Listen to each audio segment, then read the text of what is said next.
Over the past 2 decades, China's presence in African infrastructure development has expanded dramatically. Beijing has invested heavily in roads, railways, ports, and other essential infrastructure across almost all African nations, with loan commitments exceeding $140 billion by 2020. By that time, 49 African countries had formalized agreements under China's Belt and Road Initiative, highlighting the breadth of its engagement.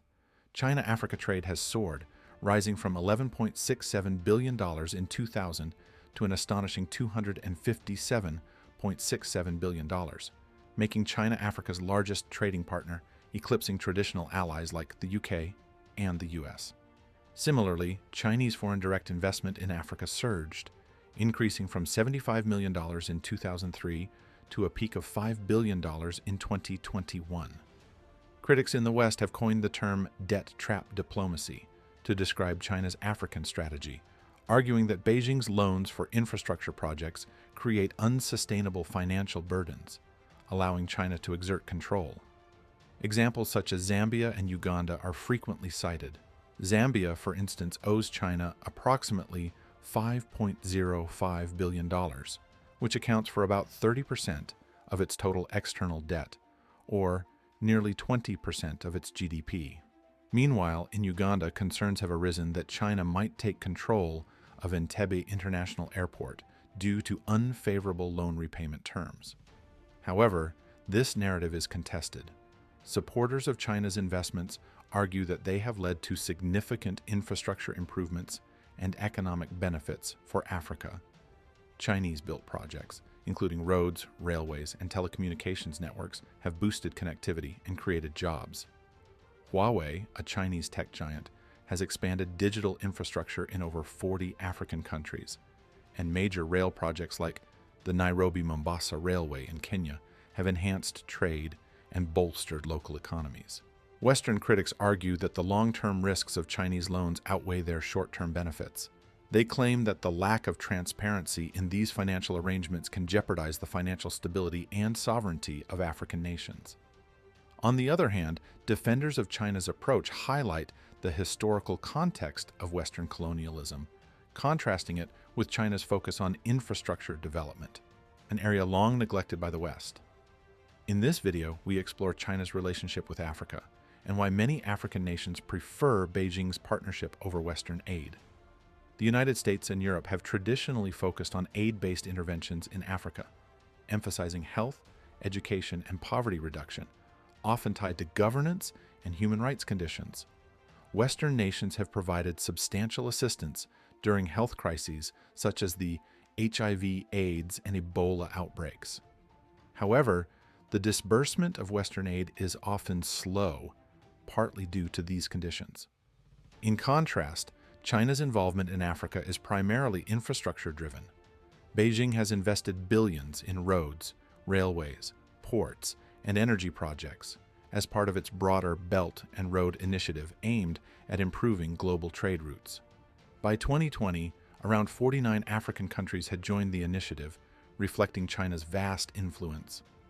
Projects like the Mombasa-Nairobi Railway in Kenya exemplified China's strategy, which focuses on trade facilitation without imposing political conditions, a key reason many African leaders find China's approach more appealing than that of the West. Now, let's take a quick pause.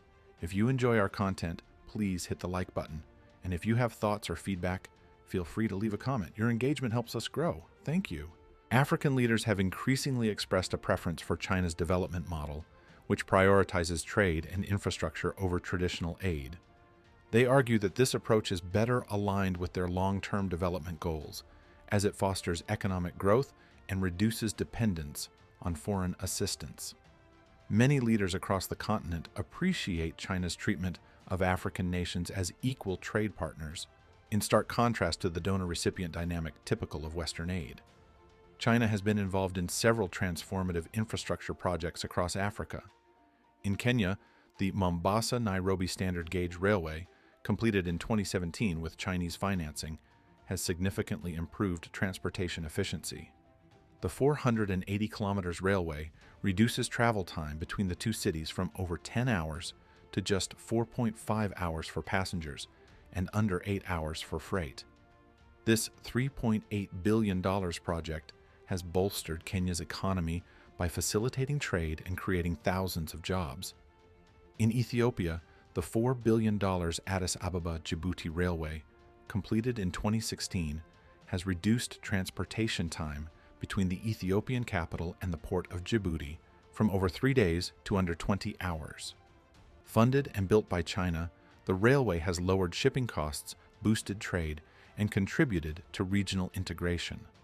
Nigeria's Abuja-Kaduna Railway, built by the China Civil Engineering Construction Corporation and completed in 2016, has also enhanced regional connectivity, cutting travel time between the capital and Kaduna to just 1 hour. This $876 million project has spurred economic activity and created thousands of jobs during its construction.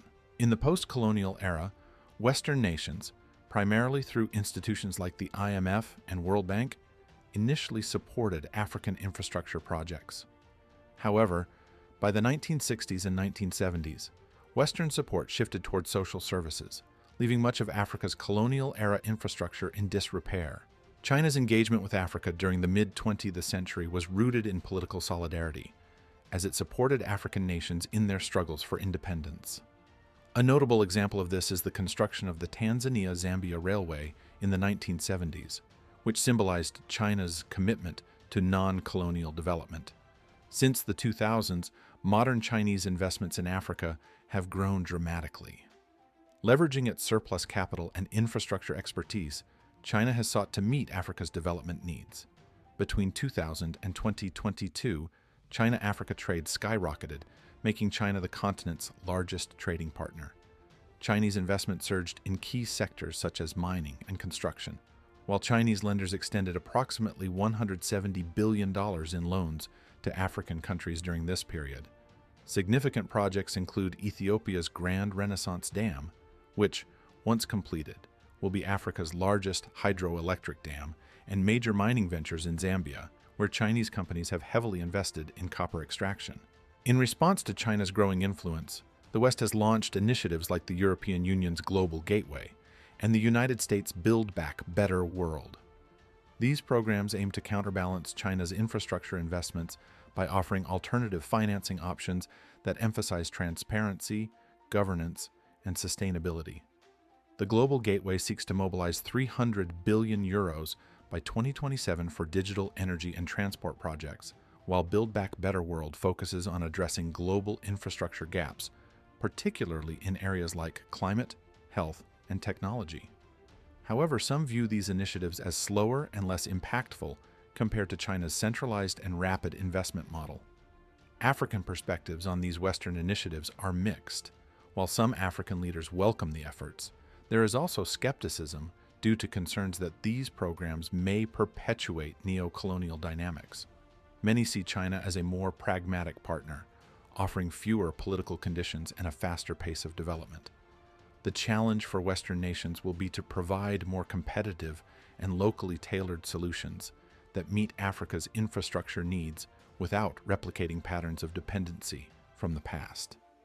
In summary, while China's deepening relationship with Africa has its critics, many African nations view Beijing as a key partner in achieving their development goals. The challenge for the West lies in reshaping its approach to be more responsive to African priorities while promoting good governance and sustainability. That's all for this video. Thank you for watching. We sincerely appreciate your time. If our content resonated with you or sparked inspiration, please consider showing your support by liking the video and subscribing to stay connected with our community. Your support means a lot to us. You can also check out another video from our channel now on your screen.